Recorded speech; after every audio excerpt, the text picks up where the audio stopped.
What's up, Scyushi Squad? We back again some more Trove, and today we're going to be talking about the Bunfest 2020 event, which is essentially going to end up being the Easter event of Trove. You'll have to excuse me, by the way, guys. I literally just woke up, and I always get like super duper congested in the first video that I record of the day, so you'll have to pardon me if you hear that, or if I like snort a lot like a pig or anything like that. But this event's actually pretty cool. It does have a unique mount that you can get out of it and everything like that, and it's really neat. Before we get started though, if you guys are just signing up for Trove, you can use that sign up link that's down in the description. I actually have a new sign up link, so the old sign up link will still work, but from henceforth I'm going to be including the new link in my videos, and then anything you buy out of the store, I'll end up making a cut, which is awesome, especially because they actually have a new Bunfest pack. You can actually buy this pack for credits.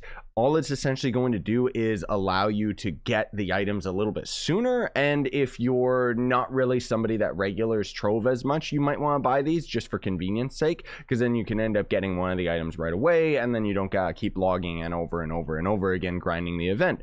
That said, grinding the event is not wholly difficult or anything like that. But let's get started. So complete a daily Bunfest adventure. That's going to be one of these three guys over here. So this is actually the new mount. I didn't mean to show you that just yet, but I guess here it is. So here's the hub. And then just right over here is going to end up being these NPCs, and they'll end up each having various quests. This guy will have you donate, so you can use the donation station. I don't know why, like what fool added stellar souls to the donator, because it's like everything else is so much cheaper. I just keep donating Glim because I got millions of it.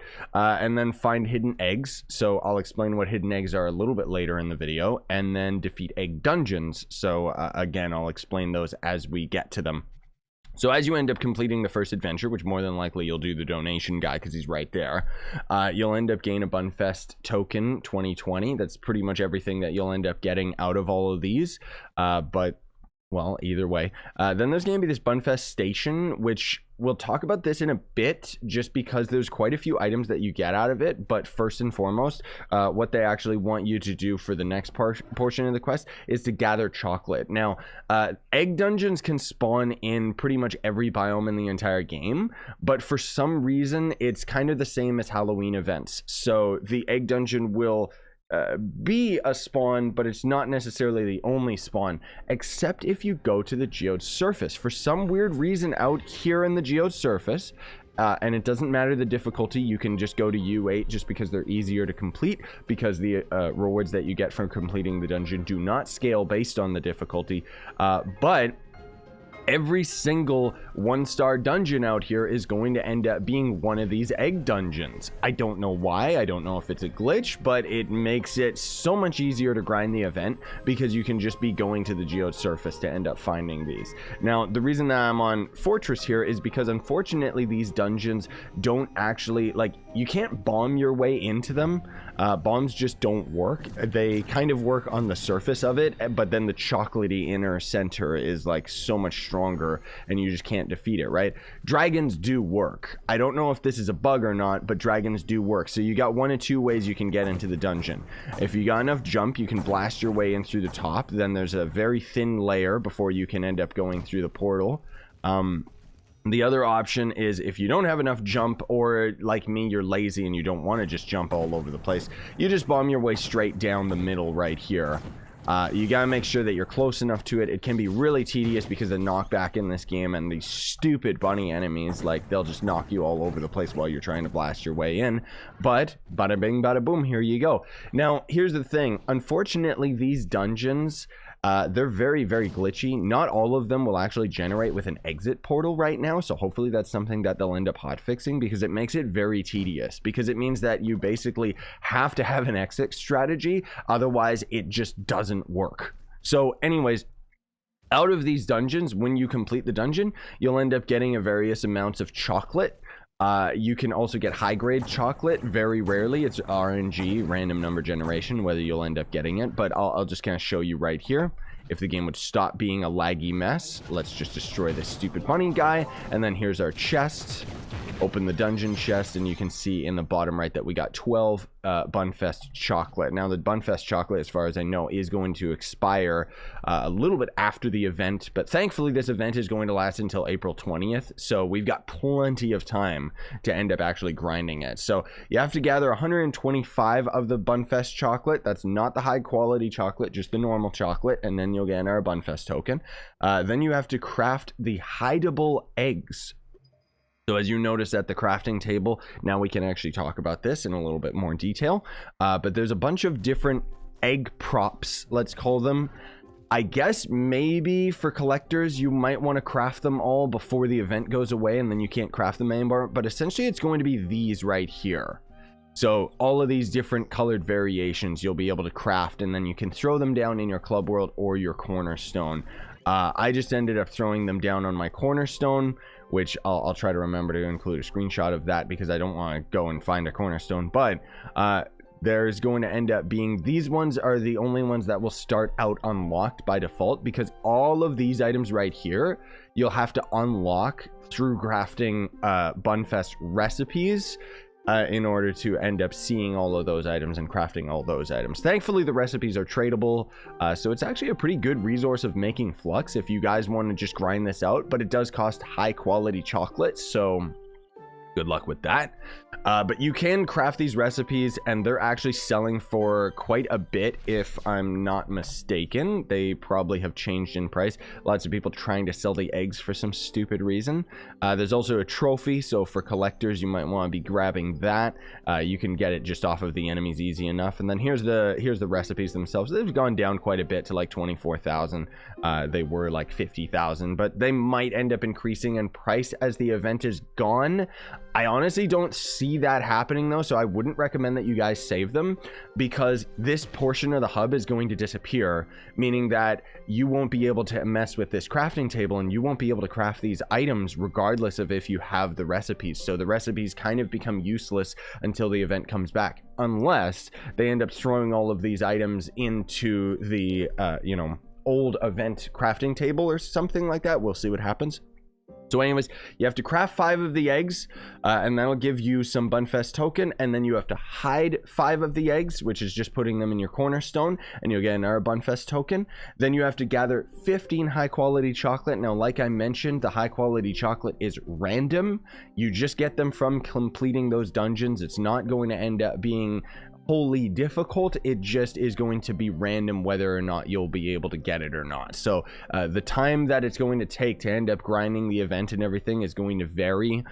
For me, it took like roughly an hour to get through the entire event just because of the high quality chocolate, and then it's going to take you a couple hours of just solid grinding the egg dungeons in order to get all of these items, but we'll talk about all of those in a bit. So again, you have to gather 15 high quality chocolate.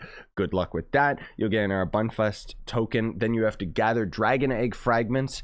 Easiest thing in the world. All you gotta do is just go to the Radiant Ruins, or the Sky World as we always call it, because one of the easiest dragons to get in the game is the Cloud Dragon. Now, I've already got tutorials talking about this, you know, plenty of tutorials talking about this dragon already, just because when it got added to the game, it was super duper easy to get. Basically what you're trying to look for is the cloud ore, which I'm getting kind of unlucky right here, but it seems to be right over here.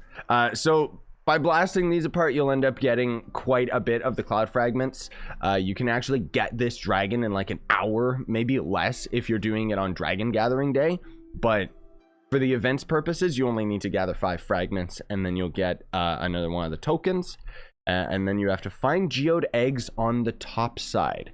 So this is kind of cool. They've actually got these tiny little Easter eggs that you can find out on the surface. And if you're on PC, we actually have mods that will have a waypoint on top of them, so it shows you very easily where you can end up getting them. Let me see if I can end up finding one. They're very, very tiny. Oh, there's one right there. They're not super difficult to see, but they, you know, you can miss them. They're going to end up being these bad boys right here. Now, as you end up destroying these, they give you Flux Glim, and they can also give you, we already got like some Bunfest Chocolate, so it is another, you know, way of you you could just farm these along the way of just doing the dungeons, is my point. And the more important thing is that very, very rarely you can find a one of these surface eggs. I'm pretty sure it looks different as well.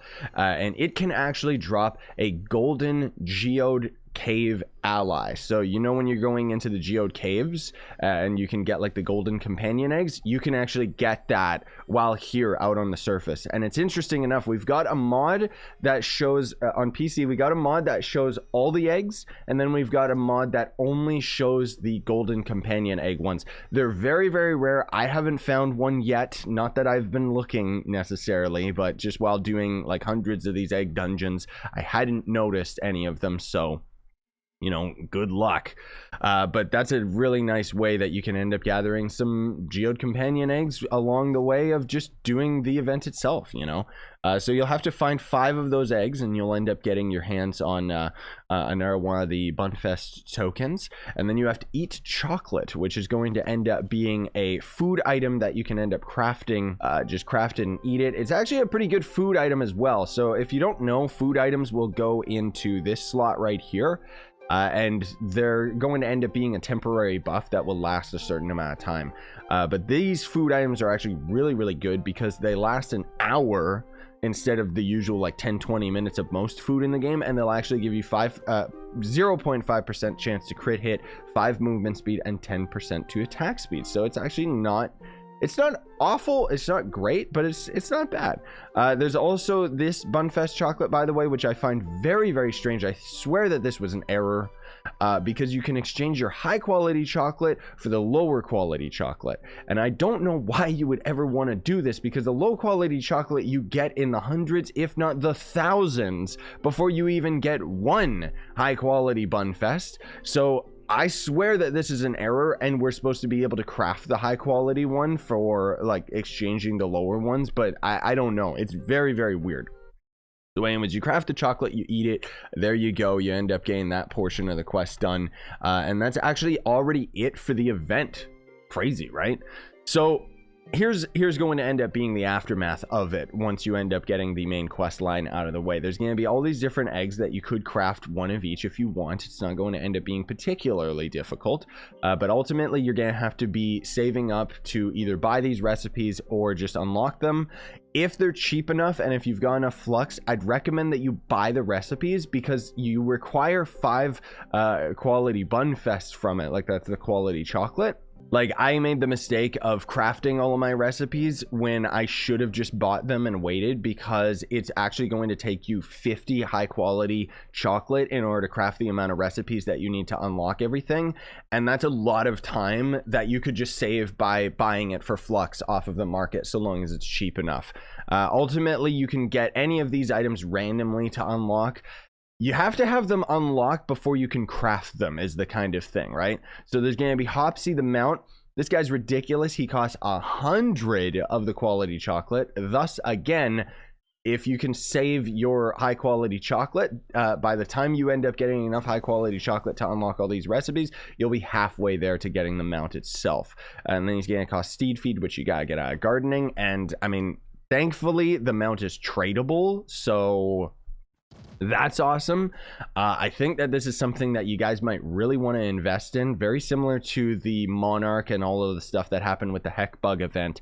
I think that this thing could end up being quite valuable a little bit later down the line, just because of the fact that it's tradable. It's also extremely difficult to get, and it looks really cool because it's actually got a unique skeleton to it. It's not just a reskin of like other mounts. I mean, it kind of looks stupid, but I love it, dude. Like, it looks ridiculous, and that's what I'm all about with Trove. Like, we've never had a mount. Devs have always talked about it, but we've never had a mount where we're literally on the shoulders of like another creature trying to carry you. I mean, you kind of have with certain dragons and stuff like that, but not something like this. Like, this is adorable, dude. So I actually just ended up buying this because I needed to have it for the video. Otherwise, it was going to take like hours to grind it. Oh my gosh, it's gotten so much cheaper. I bought it when it was like $1 or something, so I could have saved a little bit, but I wanted to have it for you guys for a video. Thankfully, the price will end up going down while the event's going on, and then it might skyrocket in price after the event. It might not. I don't know. But then there's also going to end up being the Shadow Bun helmet, and I swear to God this is a mistake. It costs 10 high quality Bunfest. I'm sorry I don't have it right now. I just haven't had the time. And then it costs just the normal chocolate. Okay, easy peasy. And then it costs 1,000 tentacles. Ugh, like, are you kidding me right now? I have like 4,000 tentacles. This is years of playing Trove, by the way. Not that I've bought it off of players or anything, but just slowly gathering them over time. And it's going to take 1,000. It's going to take a full quarter of the amount of tentacles that I've gathered over years. That is insane. Like, I don't know if they're trying to do this as some cheeky way of having a tentacle flood, you know, like a way to pool the resource out and make it more expensive and more valuable. But I honestly swear to God, it's just a typo. Like, they probably accidentally put an extra 0 or something, because that is just insane. Like, the tentacles, I mean, I guess if you've got them, maybe you want to sell them. Okay, maybe not. They're actually not that expensive at all. But still, all that just for a tiny little helmet that gives you 10 mastery. Like, it's like, okay. It doesn't really make that much sense, but whatever. And then there's going to end up being these time-gated items. So this is where the store pack ends up coming into play with the 15 tokens, because there's going to end up being another mount and another ally. So basically every day you can end up doing these guys' quests. So you can get 3 of the Bunfest tokens each, on top of the ones that you get out of the event, obviously. And then you'll be able to get Flopsy the mount, which is for 25 tokens. I do have that, so I will show you guys that in a moment. He is actually even more adorable than this other mount that we're rocking. And then there's the Bunsley ally, so he's going to end up taking me a couple days to end up getting him, but not really much point. I mean, you guys, like, not much point in me making a video showing off the ally, because it's just a tiny little ally, not really anything super duper special. If I'm not mistaken, by the way, this egg right here, the bunny treasure box, I think that that's what the golden eggs look like out on the surface, the ones that have the companion eggs in them. I'm not exactly sure, but this is going to be for any extra Bunfest tokens that you have after the event, because this is going to end up operating the same as every event has these boxes now. It can include bound brilliance, dragon coins, crystalline cores, diamond dragonite, or meta matter and stuff like that, right? So it's worth picking them up just to end up spending those extra tokens. But this is going to end up being the pink mount. It is adorable. I love it because he's got a dumb little top hat and he's got a vest and he's pink. Like, seriously, this is one of my favorite mounts. Like, this thing is absolutely adorable. I mean, obviously because it's new, I'm excited about it, but still, it's just so cringe and so great. Like, I might rock this on my Draco, just because if you use your ult on the Draco, it could end up looking really, really funny to have a gigantic guy hanging on his back. But anyways, I do really like these NPCs as well. It seems like they actually went the extra mile of kind of creating some new characters, even if they are just reskins of like Geode Cave characters. But I like the event. I think it's great. GameAgo's been doing a fantastic job with the Trove events. It's very, very grindy, that's for darn sure, but at least it's all like kind of tradable, and that's the biggest thing that is so cool about it, because it means that you can keep grinding this stuff and still make a profit rather than just grinding it for yourself. Or if you don't want to even bother with the event, you can go and get Flux, which you could either get Flux from grinding the event, or you could just go back and grind Nitro and stuff, and then you could trade it for all of the mounts and junk like that. Except for this one. This one, I'm pretty sure like the ally and this guy are time gated related to the Bunfest tokens, so you're gonna have to grind those either way. Thanks for watching though, gamers. Really appreciate it. Smash like, sub for more, buy the merch, and more, support the channel, and have a great day. Sayonara, and stay epic, gamers.